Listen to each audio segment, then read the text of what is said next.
जनता माफ नहीं करेगी।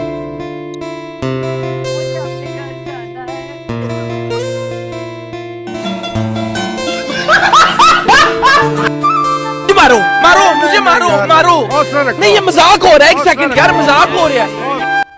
हेलो बंधुসকল আপোনালোকৰ মাজলৈ আৰু এটা নতুন ভিডিঅ' লৈ আহি গ'লোঁ। এয়া চাওক পথাৰৰ মাজত আছোঁ, চাওক কিমান ধুনীয়াকৈ ভেন্দি খেত হৈ গ'ল। ইয়াত অলৰেডি ভেন্দি হোৱা আৰম্ভ কৰিলে আৰু এই ভেন্দি খেতিৰ পৰা আমি বছৰেকত ভালেমান টকা উপাৰ্জন কৰিব পাৰোঁ। আমাৰ কৃষকসকল এই খেতি বাতিৰ ওপৰতে নিৰ্ভৰশীল, যিহেতু খেতি বাতি নোহোৱাকৈ আমাৰ কৃষকসকলৰ আৰ্থিক অৱস্থা বেয়া হৈ যায়, মানে আৰ্থিকভাৱে তেওঁলোক দুৰ্বল হৈ পৰে।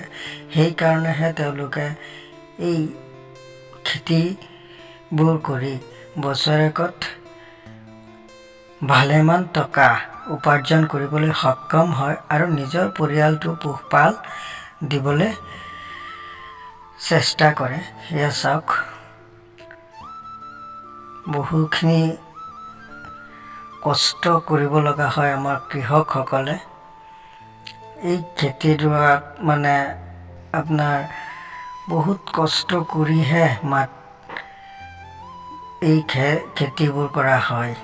এয়া চাওক ইয়াতো কঠীয়াও ৰুলে আকৌ। এয়া চাওক কঠীয়াটো মই দেখুৱাই আছোঁ আপোনালোকক।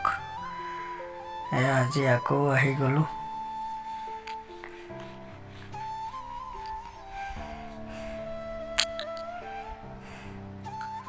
এয়া চাওক লাও খেতি,